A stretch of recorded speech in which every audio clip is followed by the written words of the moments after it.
أعوذ بالله من الشيطان الرجيم. بسم الله الرحمن الرحيم. الحمد لله رب العالمين الرحمن الرحيم مالك يوم الدين إياك نعبد وإياك نستعين اهدنا الصراط المستقيم صراط الذين أنعمت عليهم غير المغضوب عليهم ولا الضالين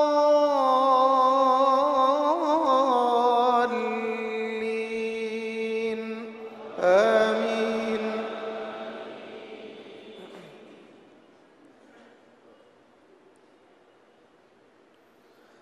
ونفخ في الصور فصعق من في السماوات ومن في الأرض إلا من شاء الله ثم نفخ فيه أخرى فإذا هم قيام ينظرون.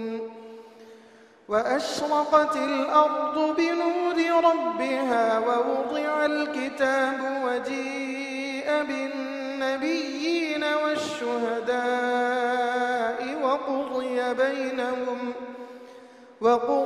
بينهم بالحق وهم لا يظلمون.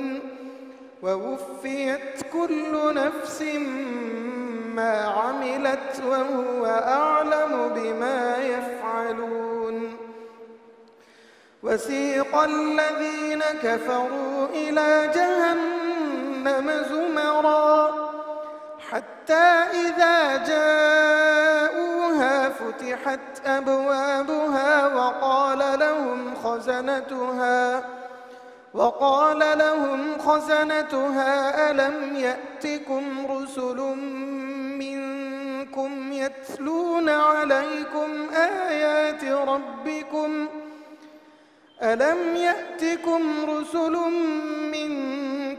يتلون عليكم آيات ربكم وينذرونكم لقاء يومكم هذا قالوا بلى ولكن حقت كلمة العذاب على الكافرين. قيل ادخلوا أبواب جهنم خالدين فيها فبئس مثوى المتكبرين.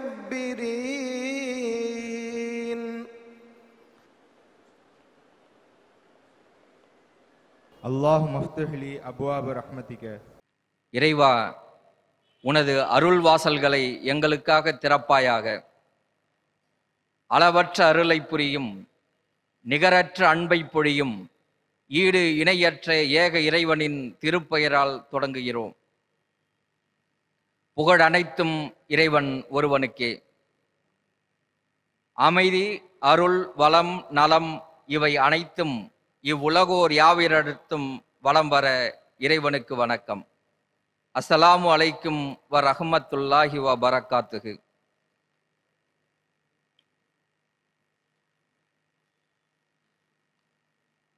Lagoon என்னும் குதிரை குடம்பு ஏரி எனப்படும் காயல் என்றழைக்கப்படும் நிலத்தோற்ற பகுதியில் அமைக்கப்பட்டிருந்த துறைமுகம் மூலம் கடல் வழியே மரக்கலங்கள் கொண்டு ரோம் உள்ளிட்ட உலகப் பெரும் நகரங்களுடன் பரி என்னும் குதிரை உள்ளிட்ட வணிகம் பல செய்து பட்டினம் என்னும் நகரமாய் உருப்பெற்று காயல் பட்டினம் என பெயர் பெற்ற பல வரலாற்று நகர்வுகளை பதிவுகளாக கொண்ட காயல்பட்டினம் நகரின் அம்பலமரைக்காயர் தெருவில் வாழ்ந்து மறைந்த எஸ்.இ. நூகுலப்பை அவர்களது மகன் வழி பெயரனும் அவரது பெயரை கொண்டவனுமான குத்துக்கல் தெருவில் வசித்து வரும் டி.ஹெச்.எம். அகமது மெய்தீன் அவர்களது மகள் வழி பெயரனுமான சதுக்கை தெருவில் வசித்து வரும் சமூக ஊடகவியலாளர் காயல் விஷன் எம்என்எல் முகமது ரஃபீக் அவர்களது மூத்த மகனுமான MBA முதுநிலை வணிகவியல் மேலாண்மை பயின்ற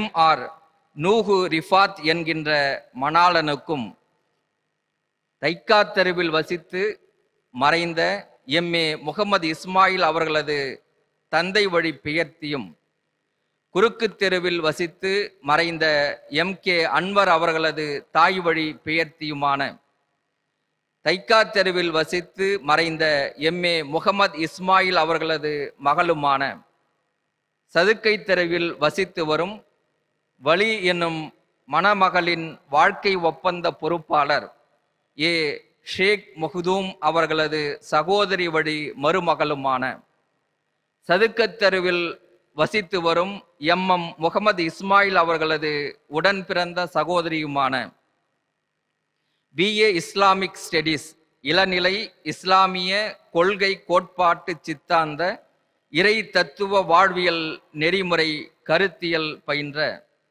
MM கதிஜா தஹ்சீன் என்கின்ற மணாலிக்கும், இறை அருளால் நிகழவிருக்கும் வாழ்க்கை ஒப்பந்த நிகழ்வை இறை அளித்த மறையாம் திருக்குரான் வசனங்களுடன் தொடங்க இருக்கிறார் மணமகனின் தாய் மாமா வழி மைத்துனர் அல் ஹாஃபில் HM அகமது மெய்தீன் அவர்கள்.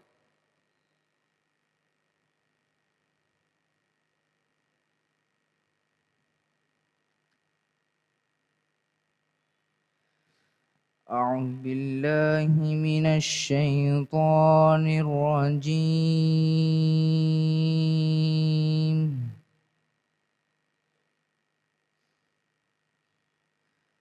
بسم الله الرحمن الرحيم.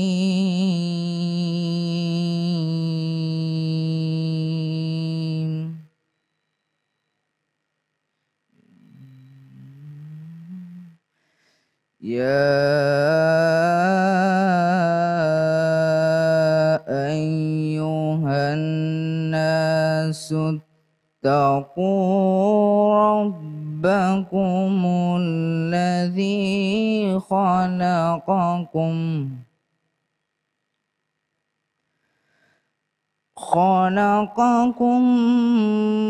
من نفس واحدة وخلق منها زوجها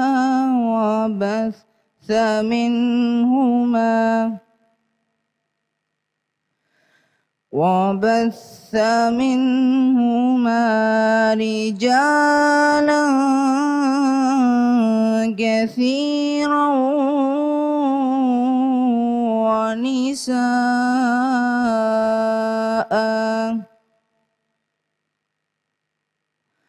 واتقوا الله الذي تساءلون به والأرحام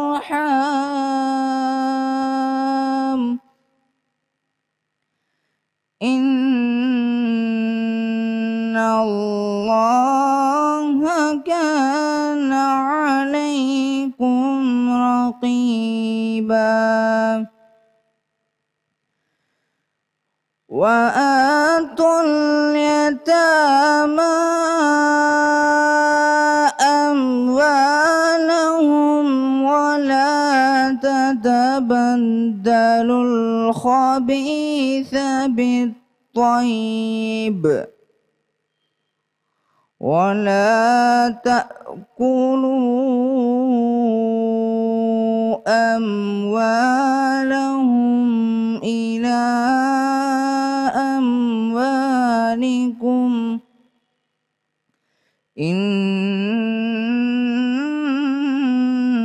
إنه كان حوبا كبيرا. صدق الله العظيم.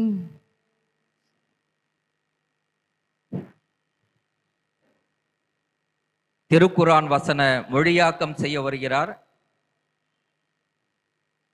மணமகனின் தாய் வழி மைத்துனர் அல் ஹாஃபில் SM சுல்தான் ஆரிஃப் அவர்கள்.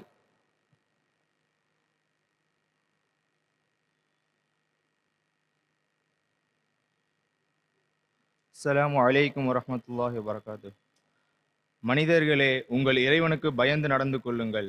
அவன் உங்கள் யாவரையும் ஒரே ஆத்மாவிலிருந்து படைத்தான். அவரிலிருந்து அவர் மனைவியையும் படைத்தான்.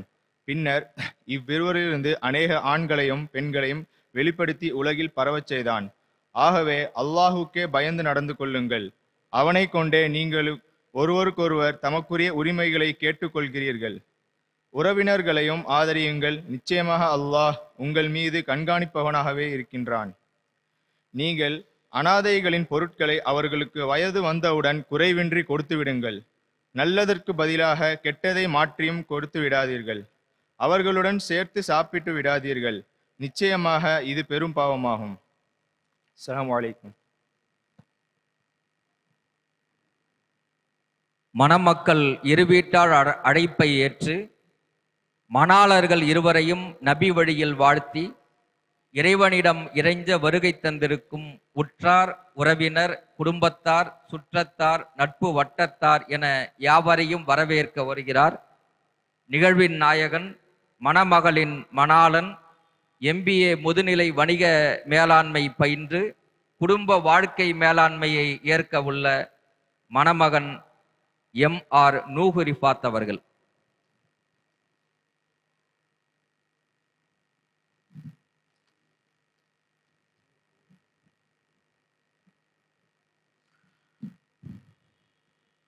அஸ்ஸலாமு அலைக்கும் வரஹ்மத்துல்லாஹி வபரகாத்துஹு.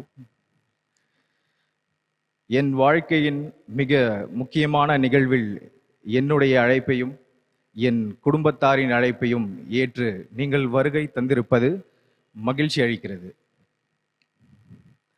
நான் மிகவும் நெகிழ்ச்சியுடன் நிறைந்திருக்கும் இந்த தருணத்தில் அல்லாஹுவின் அருளால் எனது வாழ்க்கையின் புதிய பாதையை ஆரம்பிக்கும் இந்த சிறப்பான நாளில் இஸ்லாமிய வழிகாட்டுதலின் அடிப்படையில் நபி ஸல்லல்லாஹு அலைஹி வஸல்லம் அவர்களின் வாழ்க்கை வழிமுறையை பேணி வாழக்கூடிய தம்பதிகளாக கணவன் மனைவியாக எங்களுடைய பொறுப்புகளை உணர்ந்து சீரான முறையில் வாழக்கூடிய ஜோடிகளாக, ஓர் கணவனாக நபி வழியை பின்தொடர்ந்து எனது மனைவியின் உணர்வுக்கு மதிப்பளிப்பவனாக, அவரது உரிமையை பாதுகாப்பவனாக, அவரது சுயமரியாதையை பேணுபவனாக, என் மனைவியின் கனவுகளை அனுசரித்து அவரது வளர்ச்சிக்கு ஆதரவு தருபவனாக, அவரது உணர்வுகளை புரிந்து நடப்பவனாக, அவரது அனைத்து பங்களிப்பையும் முயற்சிகளையும் போற்றுபவனாக, எனக்கான பொறுப்புகளை ஏற்று செய்யும் உணவு உள்ளிட்ட அனைத்து செயல்பாடுகளுக்கும் நன்றி உள்ளவனாக, அதற்காக அவரை பாராட்டி ஊக்கப்படுத்துபவனாக, அவரை போலவே நானும் குடும்ப பொறுப்பில் பங்கெடுத்து அன்பை பரிமாறக்கூடியவனாக, மணநாளை கொண்டாடாமல் நாள்தோறும் நான் மணந்தவரை கொண்டாடுபவனாக, இவ்வாறு இஸ்லாமின் வழிகாட்டுதலின்படி வாழும் ஒரு குடும்ப வாழ்க்கையை உருவாக்கவும் அதில் இருக்க வேண்டும் எனும் அமைதியையும் மகிழ்ச்சியையும் அடையவும் நான் இறைவனிடம் துவா செய்கிறேன். எங்கள் இரு வீட்டாரது அழைப்பை ஏற்று வருகை தந்திருக்க அனைவரையும் நன்றி கூறி வரவேற்கிறேன்.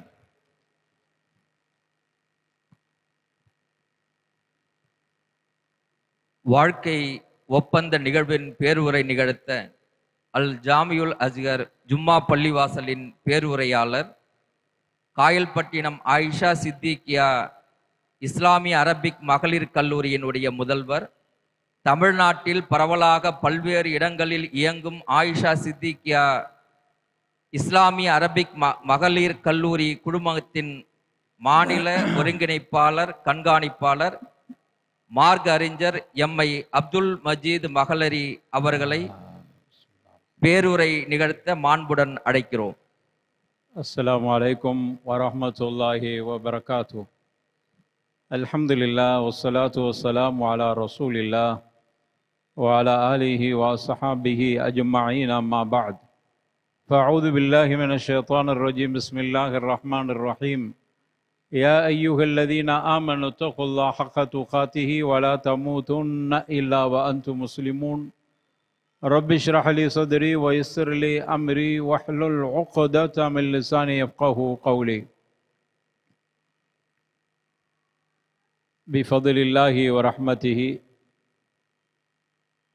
அல்லாஹுடைய பெருங்கிருபையால்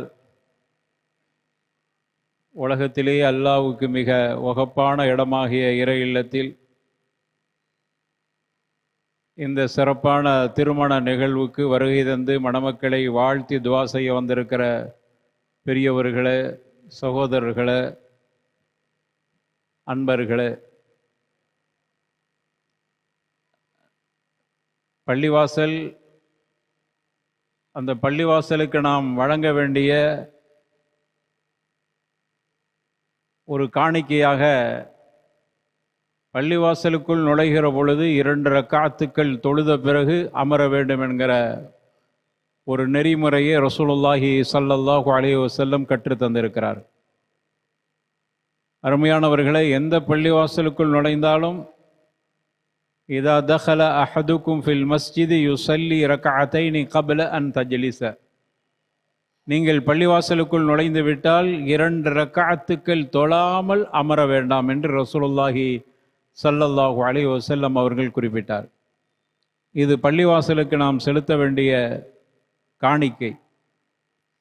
எனவே அந்த சுன்னத்தை நாம் நம்முடைய ஹயாத்தில் எந்த பள்ளிக்குள் நுழைந்தாலும் அதை நிறைவேற்ற வேண்டும் என்று நாம் அனைவர்களுக்குமாக இந்த வசியத்தை செய்து கொள்கிறேன். அடுத்து திருமண நிகழ்வு. மணமகனுக்கு நாம் என்ன உபதேசம் செய்ய வேண்டுமோ அதை மணமகன் இந்த சபையோர் சாட்சியாக அனைத்தையும் நமக்கு முன்னால் முன்மொழிந்தார். எப்படி நான் நடந்து கொள்வேன் என்பதை உறுதியாக அவர் இங்கு நம்மையெல்லாம் சாட்சியாக வைத்து குறிப்பிட்டிருக்கிறார். எனவே நான் அவருக்கு என்ன நசீகத்தை இஸ்லாம் செய்திருக்கிறதோ அதை அவருக்கு நான் சொல்வதற்கு முன்னால் அதை இங்கு உறுதிமொழியாக வழங்கியிருக்கிறார். எனவே மணமகனுக்கு நாம் சொல்லிக் கொள்வதெல்லாம், நீங்கள் சொன்ன உறுதிமொழிகள் உங்களுடைய வாழ்க்கையில் அதை செயல்படுத்த வேண்டும் என்பதுதான் நாங்கள் உங்களிடத்திலிருந்து எதிர்பார்க்கிறோம். இந்த மார்க்கம் அதைத்தான் உங்களுக்கு எதிர்பார்க்கிறது.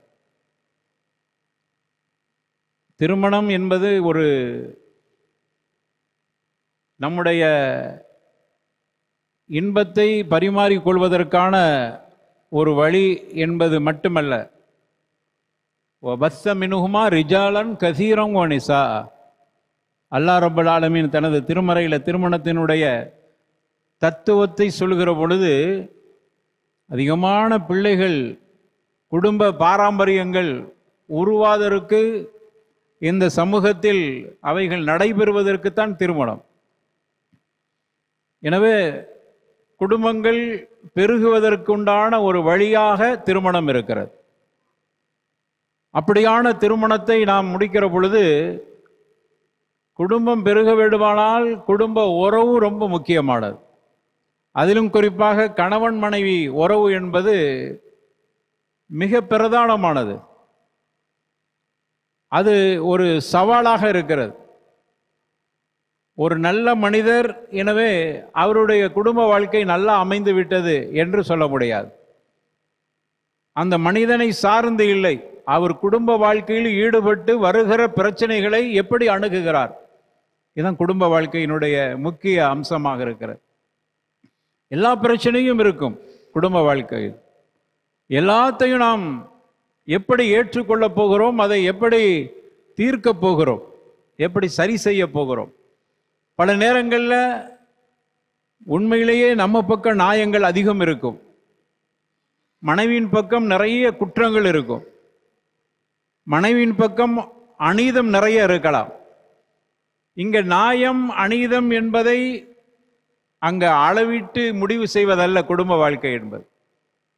வேற விஷயங்கள் அப்படி நாம் முடிவு செய்யலாம். ஆனால் குடும்ப வாழ்க்கையில் அப்படி பார்க்க முடியாது.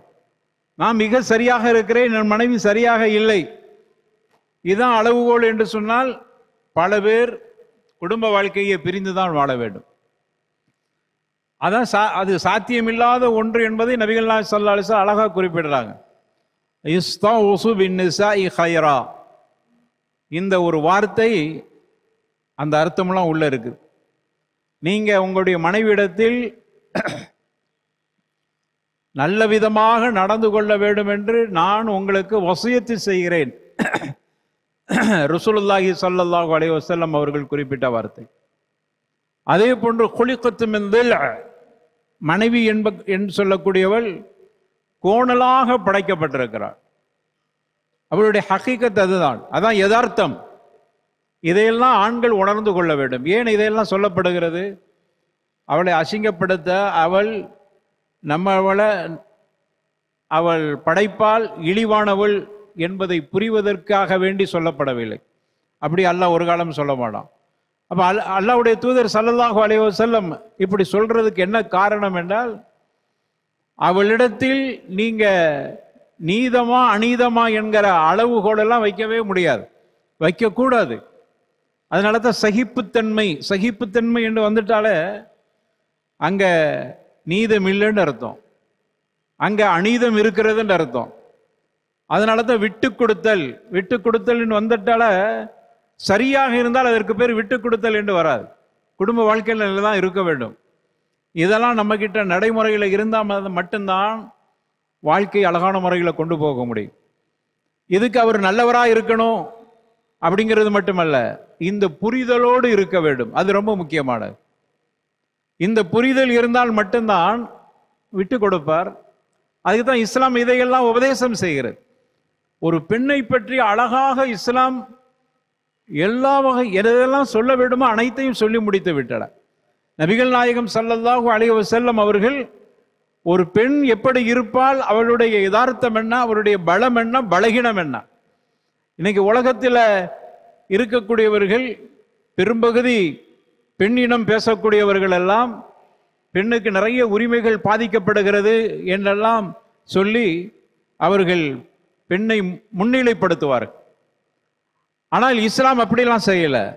பெண்ணுடைய யதார்த்தம் என்ன, ஆணுடைய யதார்த்தம் என்ன, ஒரு பெண்ணிடத்தில் என்னென்ன பலகீனம் இருக்கிறது, ஒரு ஆணிடத்தில் என்னென்ன பலம் இருக்கிறது, அதே போன்று ஒரு ஆணிடத்தில் உண்டான பலகீனம் என்ன, பெண்ணிடத்தில் உண்டான பலம் என்ன, இந்த ரெண்டையும் இயற்கையான படைத்த ரப்புல் ஆலமீன் அவைகளை சொல்லி முடித்து விட்டான். அல்லாஹ்வுடைய தூதர் ஸல்லல்லாஹு அலைஹி வஸல்லம் அதை தெளிவுபடுத்தி விட்டார். இப்படி புரிந்து உங்க வாழ்க்கையை, கணவன் மனைவி வாழ்க்கையை சரியாக அமைத்துக் கொள்ளுங்கள். அங்கு கண்டிப்பாக விட்டு கொடுக்கிற சகிப்புத்தன்மை என்கிற அந்த சூழல் கண்டிப்பாக இருக்க வேண்டும். அங்கு பலகீனமான மனைவிடத்திலிருந்து நிறைய எதிர்ப்புகள் வரும், நிறைய நம்மிடத்தில் தாக்குதல்கள் ஏற்படும். மனரீதியான தாக்குதலை அதிகமாக பெண்கள் கொடுப்பார்கள். இதை நீ எப்படி புரிந்து கொள்ள போகிறாய்? இஸ்லாம் ஒழித்து மறைத்தெல்லாம் சொல்ல இல்லை. பெண்ணினம் பேசக்கூடியவர்கள் மாதிரி பெண்ணு கஷ்டமான வேலைகள் விஷயத்துல அங்க ஆண் பெண்ணுங்கிற வித்தியாசத்தை சொல்லுவார். ஆனா பொதுவான விஷயங்கள்ல பெண்ணை முன்னிலைப்படுத்துவார். ஒரு செங்கல் தூக்குற விஷயமா வரும்போது அது எப்படி பெண்ணுக்கு இப்படி பண்ணீங்க அப்படிம்பாங்க.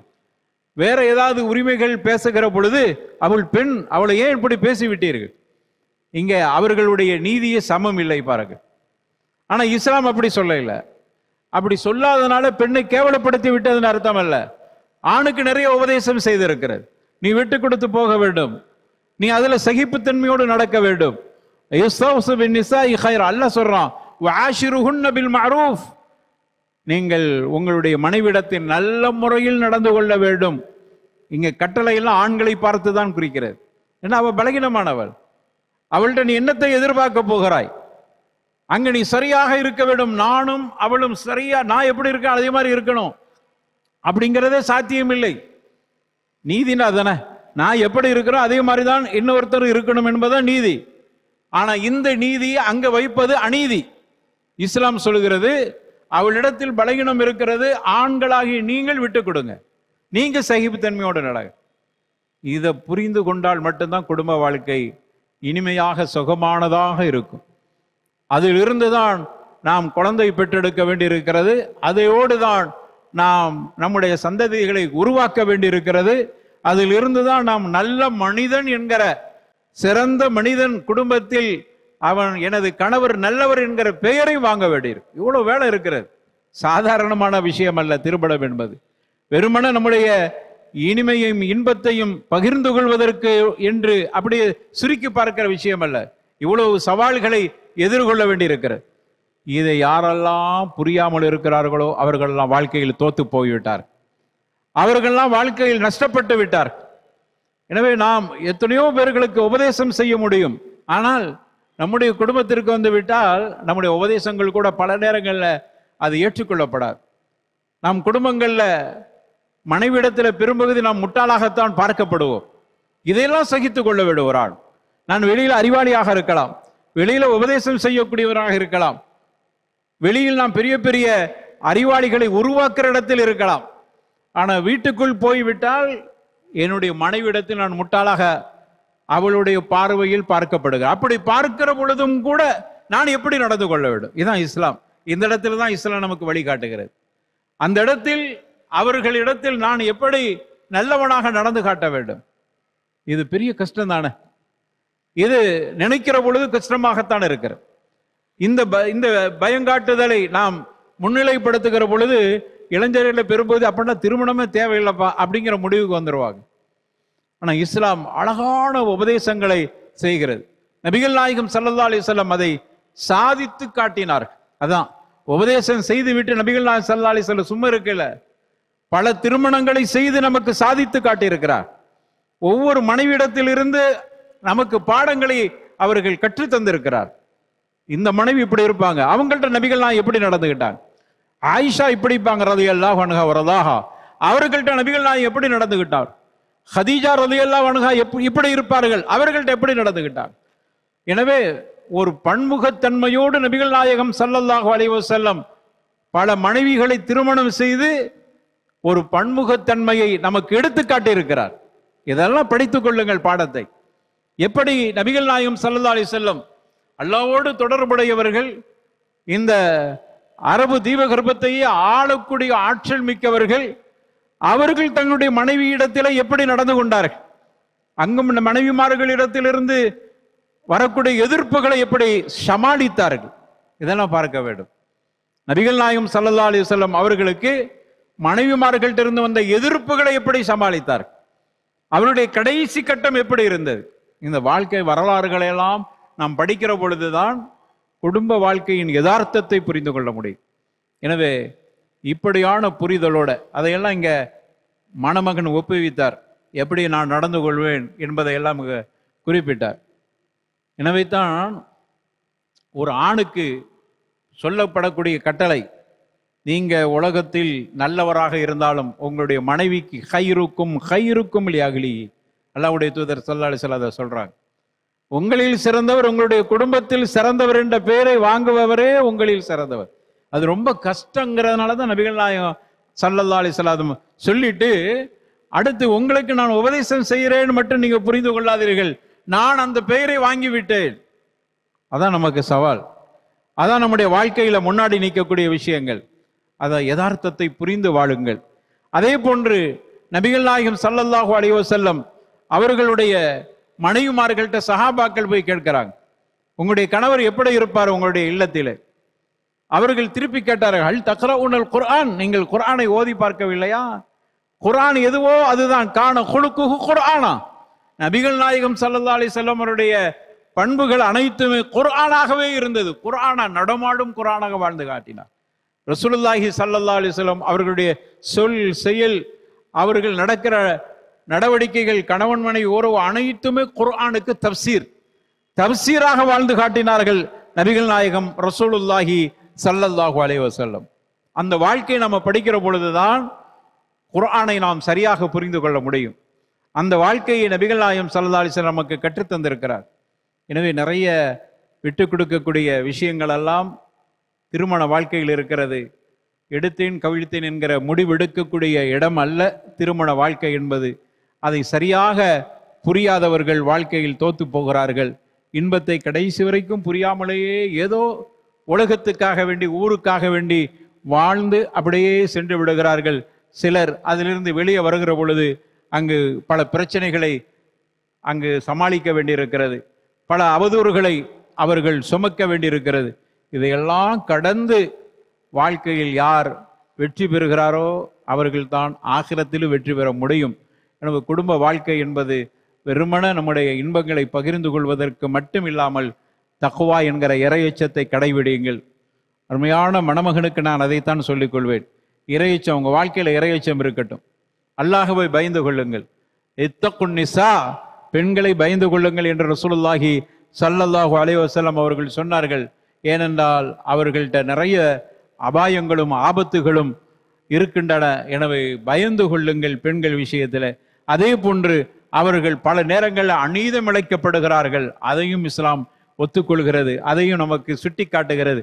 எனவே அப்படிப்பட்ட நிகழ்வுகள் நடந்து விடாமல் நீங்கள் அல்லாஹ்வை அஞ்சிக் கொள்ளுங்கள். குர்ஆனோடு தொடர்பை வைத்துக் கொள்ளுங்கள். நபிகள் நாயகம் ரசூலுல்லாஹி ஸல்லல்லாஹு அலைஹி வஸல்லம் அவர்களுடைய சுன்னாக்களை உங்களுடைய வாழ்க்கையில் நீங்கள் படிக்கிறதல்ல, வாழ்க்கையில் நடைமுறைப்படுத்துவதற்கு முயற்சி செய்யுங்கள். என்னென்ன மாதிரியாக படித்தீர்களோ அதெல்லாம் உங்க வாழ்க்கையில நடைமுறை. குறிப்பாக குடும்ப வாழ்க்கையை பற்றி நபிகள் நாயகம் ஸல்லல்லாஹு அலைஹி வஸல்லம் எல்லா விஷயத்தையும் சொல்லிட்டு போயிட்டாங்க. இனி புதுசா யாரும் சொல்ல வேண்டியதற்கு இந்த உலகத்துல எதுவுமே இல்லை. நவீன பிரச்சனை வரைக்கும் தீர்வை சொல்லிட்டு போயிருக்கிறாங்க.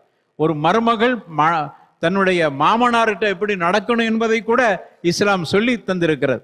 நபிகள் நாயகம் ஸல்லல்லாஹு அலைஹி வஸல்லம் ஃபாத்திமாவை சந்திக்கிற பொழுது அலியிடத்தில் ஏற்பட்ட நிகழ்வுகளை எப்படி ஒரு மாமா எப்படி நடந்து கொள்ள வேண்டும் என்பதையும் நபிகள் ஸல்லல்லாஹு அலைஹி வஸல்லம் அவர்கள் சொல்லி காட்டியிருக்கிறார்கள். எனவே இவைகளை படியுங்கள். வரலாறை படிக்கிற பொழுது வாழ்க்கையில் அது மாதிரி நம்ம வாழணும் என்கிற ஆசை உணர்வு வரும். இதுதான் இஸ்லாமிய திருமண வாழ்க்கை. எனவே அதன் மூலமாக நமக்கு குழந்தை செல்வத்தை அல்லாஹ் தருகிற பொழுது உள்ளபடியாக மார்க்க நெறியுள்ள பிள்ளைகளாக நாம் உருவாக்க முடியும். இந்த சமூகத்தில் நமக்காக வேண்டி துவா செய்கிற சந்ததிகளை நாம் உருவாக்க வேண்டும். அப்படிப்பட்ட ஒரு நல்ல நிறைவான வாழ்க்கை அல்லாஹ் உங்களுக்கு தர வேண்டும். அதே போன்று மணமகனுக்கும் சொல்லிக் கொள்வது, உங்களுடைய கணவனை மதிக்க கற்றுக்கொள்ளுங்கள். நீங்கள் அல்லாஹ்வுக்கும் ரசூலுக்கும் கட்டுப்படுவதை போன்று உங்களுடைய கணவனுக்கும் கட்டுப்பட. அத்தியுல்லாஹ வ அத்தியு ரசூல், இத்தாஅத்துல்லாஹ், இத்தாஅத்து ரசூல், இத்தாஅத்து ஜௌஜ். இது ரொம்ப முக்கியமானது. கணவனுக்கு கட்டுப்படுது. நீங்க வெறுமன அல்லாஹ்வுக்கு ரசூலுக்கு கட்டுப்பட்டுட்டா, கணவனுக்கு கட்டுப்பட இல்லைன்னா உள்ளபடியாக அல்லாஹ் ரசூலுக்கு கட்டுப்பட்டதாக ஆக மாட்டீர்கள். எனவே அதையும் கவனத்தில் வைத்து நீங்களும் இறைவனுக்கு கட்டுப்படுவது, அல்லாஹ்வுடைய தூதருக்கு கட்டுப்படுவதை போன்று நல்ல விஷயங்களில் உங்களுடைய கணவனுக்கும் கட்டுப்பட்டு புரிந்து உங்கள் வாழ்க்கையை அமைத்துக் கொள்ளுங்கள். அல்லாஹ் ரப்பல் ஆலமீன் உங்களுக்கு எல்லா வகையான பாக்கியத்தை இம்மையிலும் மறுமையிலும் தர வேண்டும் என்று நாம் அனைவருக்கும் துஆ செய்து கொள்வோம். வாஹிரு தஅவானா அல்ஹம்துலில்லாஹி ரப்பில் ஆலமீன். வஸ்ஸலாமு அலைக்கும் வரஹ்மத்துல்லாஹி வபரகாத்துஹு.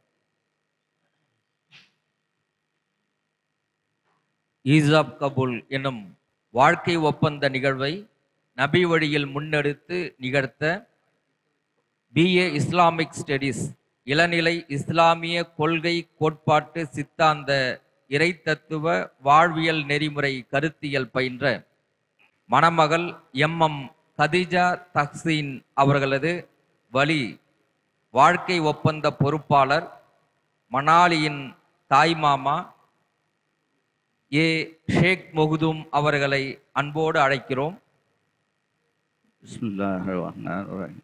நபி வழியில் 35 கிராம் தங்க அணிகலன்களை மனக்கொடையாக அளித்து வாழ்க்கை ஒப்பந்தத்தை ஏற்று பங்கேற்க மணாலன் MBA முதுநிலை வணிக மேலாண்மை பயின்ற MR நூஹ் ரிஃபாத் அவர்களை அழைக்கிறோம்.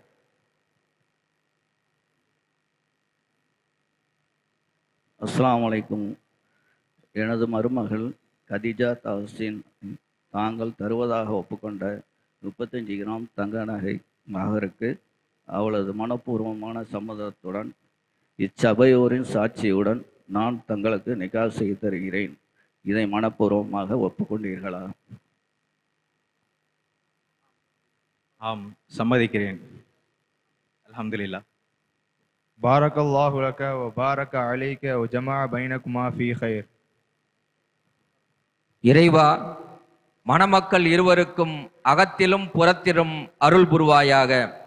மணமக்கள் இருவரையும் நற்செயல்களில் ஒன்றிணைப்பாயாக என அவையோர் அனைவரும் அவரவர் வாய்மொழியிலும் மனமொழியிலும் நபி வழியில் மணமக்களை வாழ்த்தி இறைவனிடம் இறைஞ்சுவோமாக.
வாழ்க்கை ஒப்பந்த நிகழ்விற்கு வருகை தந்து மணமக்களை வாழ்த்தி இறைவனிடம் துவா செய்த அனைவருக்கும் நன்றி கூற,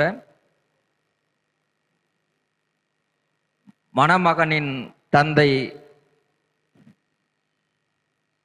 முகமது ரஃபீக் அவர்களை அன்புடன் அழைக்கிறோம்.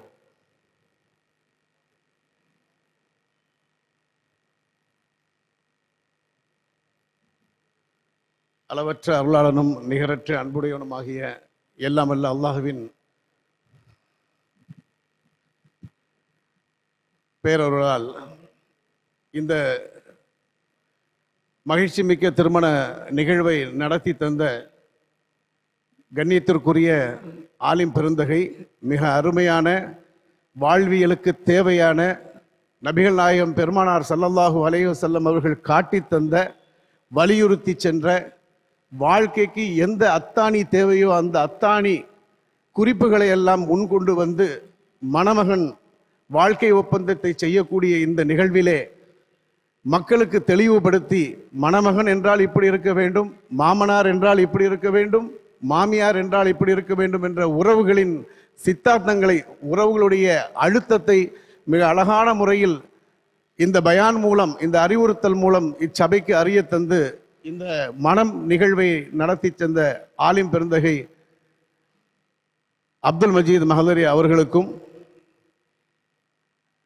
இந்த இரு மனம் சேரக்கூடிய திருமண விழாவிற்கு எங்களது இரு வீட்டாரின் கனிவான அழைப்பை ஏற்று வருகை தந்து மணமக்களை வாழ்த்தி துவா செய்ய வந்திருக்கும் பெரியோர்கள், உறவினர்கள், நண்பர்கள் மற்றும் மணமகன் இல்லத்தார் ஏற்பாடு செய்திருக்கும் திருமண நிகழ்விடத்தில் மகளிர் பெண்கள் பகுதியில் அமர்ந்து இந்நிகழ்வை காணொளி மூலம் கண்டுகளித்துக் கொண்டிருக்கும் அருமை சகோதரிகள் மற்றும் தாய்மார்களுக்கும், மணமகள் மற்றும் மணமகள் இல்லத்தார் இருவர் சார்பிலும் இரு வீட்டார் சார்பிலும் பெற்றோர்கள், வாப்பிச்சா, கண்ணாப்பா, கண்ணும்மா, சாட்சிமார்கள், பெருமாமார்கள், சகோதர சகோதரிகள், மாமா, தாய் மாமாமார்கள் மற்றும் குடும்பத்தில் உள்ள மூத்த தலைமுறையினரை வழிநடத்தி சென்று கொண்டிருக்கக்கூடிய பெரியோர்கள் சார்பில் உங்கள் அனைவரையும் எங்கள் இல்லத்தார் இல்லத்தாரின் உளப்பூர்வமான நன்றியை தெரிவித்துக் கொள்கிறேன். நன்றி. அஸ்ஸலாமு அலைக்கும் வரஹ்மத்துல்லாஹி வபரகாத்துஹு. சுப்ஹானக்கல்லாஹும்ம வபிஹம்திக அஷ்ஹது அல்லா இலாஹ இல்லா அன்த அஸ்தக்ஃபிருக வ அத்தூபு இலைக்.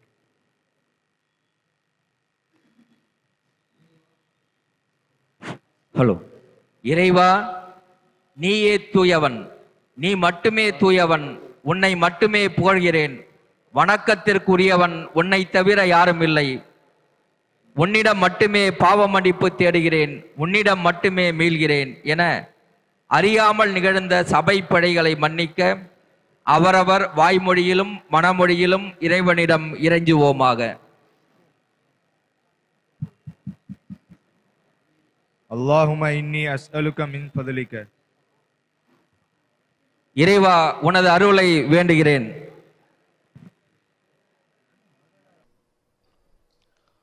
பிஸ்மில்லாஹிர் ரஹ்மானிர் ரஹீம்.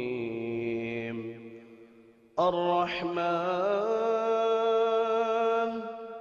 علم القرآن خلق الإنسان علمه البيان الشمس والقمر بحسبان والنجم والشجر يسجدان والسماء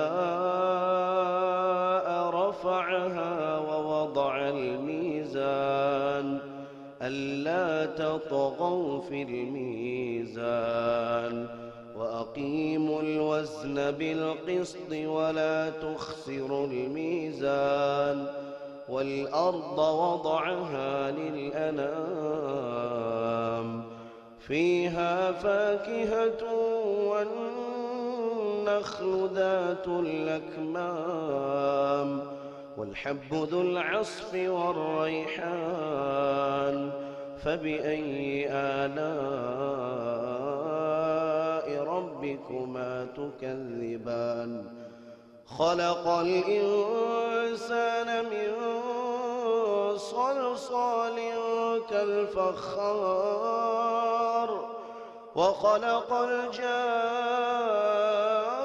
الجان من مارج من نار فبأي آلاء ربكما تكذبان رب المشرقين ورب المغربين فبأي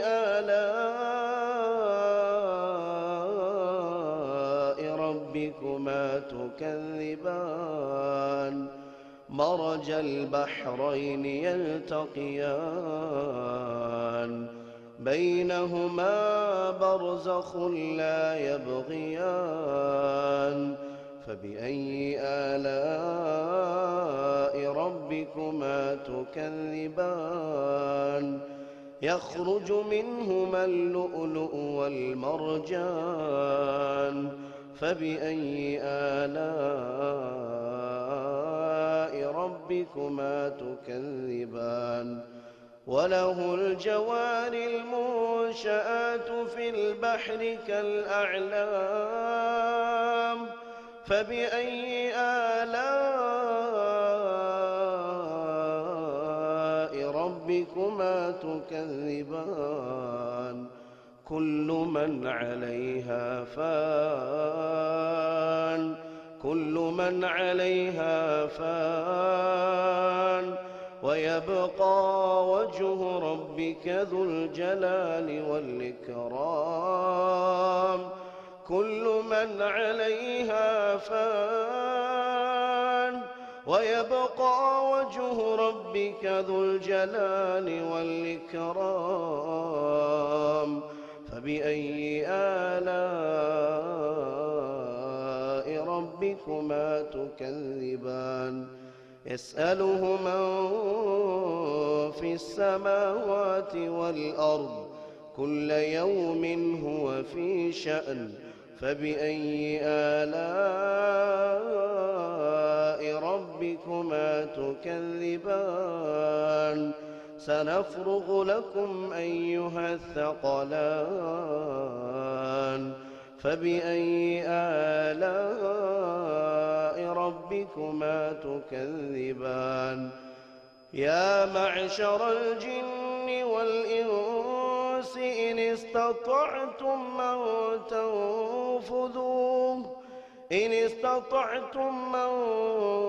تنفذوا من أقطار السماوات والأرض فانفذوا لا تنفذون إلا بسلطان فبأي آلاء ربكما تكذبان يرسل عليكما شواظ من نار ونحاس فلا تنتصران فبأي آلاء ربكما تكذبان فإذا انشقت السماء فكانت وردة كالدهان فبأي آلاء ربكما تكذبان فيومئذ لا يسأل عن ذنبه إنس ولا جان فيومئذ لا يسأل عن ذنبه إنس ولا جان فبأي آلاء ربكما تكذبان يعرف المجرمون بسيماهم فيؤخذ بالنواصي يعرف المجرمون بسيماهم فيؤخذ بالنواصي والأقدام فبأي آلاء ربكما تكذبان هذه جهنم التي يكذب بها المجرمون